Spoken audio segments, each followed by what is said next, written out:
Yo, what's up? Good evening. So, for today's video or for tonight's to pangalawang sideline natin ngayong gabi mga part. So, ito, first ever in Sikihor. So, Rusi, Nexus. So, pa-comment down naman below kung anong pangalan ng Rosie na yon. So, tinangkaso talaga tayo. So, engine support ng Honda Click 125. Kinonvert natin. Kabit natin sa Rosie. So, yan.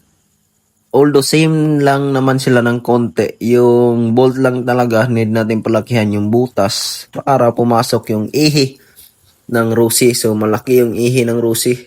Tapos konting alignment lang, may binend lang tayo ng konti dyan sa engine support extension para makabit dyan sa chassis at saka stock ES ng Rusi Nexus or Lexus. Ewan ko ba.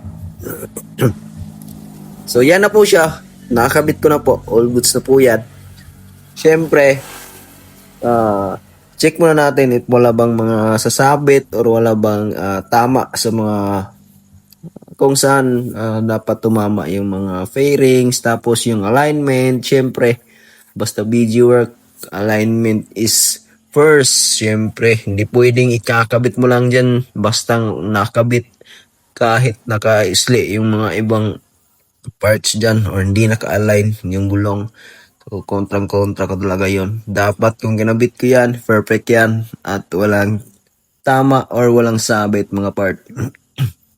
So, yan ang yung Rusi ni boss. First ever in Sikihor.